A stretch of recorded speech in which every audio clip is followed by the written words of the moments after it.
outra forma de apresentação é a dissertação.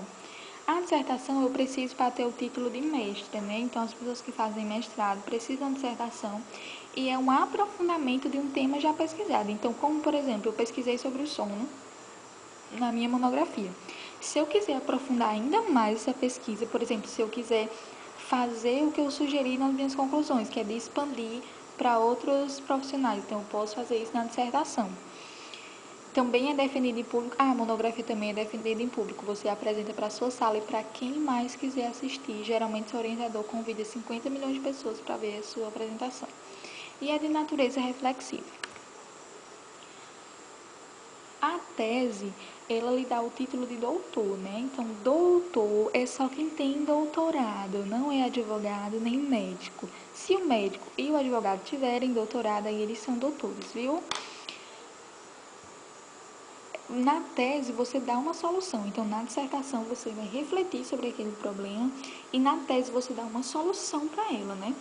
E não necessariamente precisa ser, nossa, eu vou fazer uma tese de doutorado e eu preciso pesquisar sobre uma coisa que ninguém nunca pesquisou, até porque isso não existe.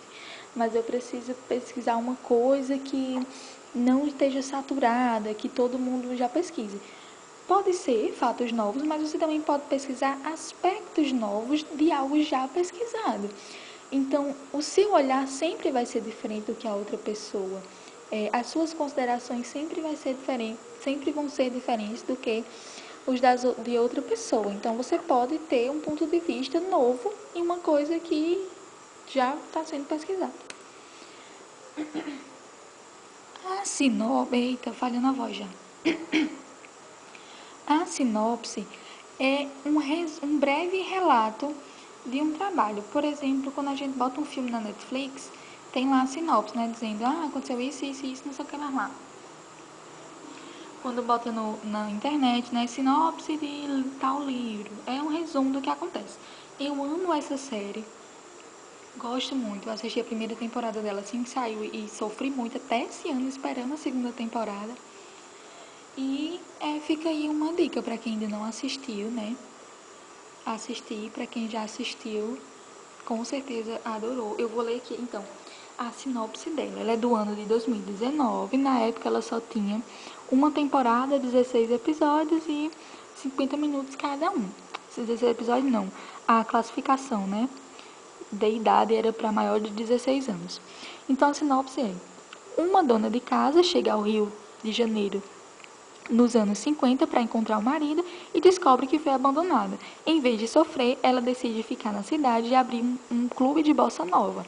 É um resumo do que a série fala, né? Então vai falar dessa pessoa que veio para o Rio de Janeiro pensando uma coisa e acabou acontecendo outra. Mas em vez dela agir de uma maneira, ela agiu de outra forma.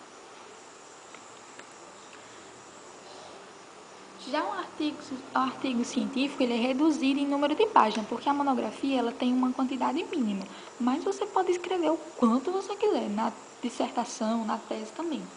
O artigo ele precisa ser em um número menor de páginas para facilitar a leitura. Precisa do título do autor, um resumo em português e um resumo em inglês, o corpo do texto. O que é que todo texto precisa ter? Todo texto. Introdução, desenvolvimento e conclusão. Todo texto. E no final, as referências bibliográficas. Aí pode ser um artigo de...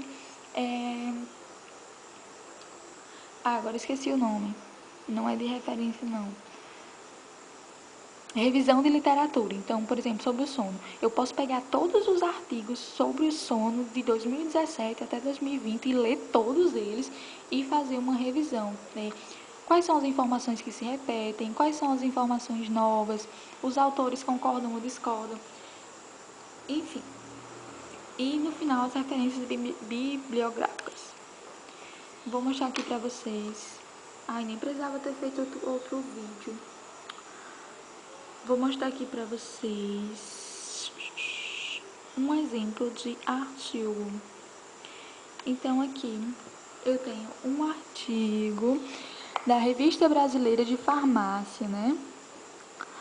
Fatores de crescimento, uma nova abordagem cosmecêutica para o cuidado do anti-envelhecimento. Então, aqui é uma técnica de estética, foi publicado numa Revista Brasileira de Farmácia, em 2011. Aqui o nome dos autores. Geralmente, quando a gente escreve um artigo científico, vai para a revista e ela recebe e demora às vezes meses para poder aprovar. Por exemplo, essa daqui foi enviada dia 26 de outubro de 2010, mas aí ela só foi aceita para publicação dia 11 de abril do ano seguinte, de 2011. Então, aqui os autores: Amanda, Leandro, Sara, Magali, Andresa, Larissa e Pedro. Tá vendo? É o resumo aqui de onde, né, elas fazem parte da Universidade do Pernambuco. O resumo em português. O resumo em inglês. Aqui a introdução, corpo do texto. Introdução. Falando sobre o processo de envelhecimento. Bababá. Sim, cadê o que eu quero? Os resultados e aqui a conclusão. No final, referências, como eu disse, o corpo do texto, autor, corpo do texto, referências bibliográficas. É isso, galera. Terminou o nosso assunto. Eu mando as questões no grupo.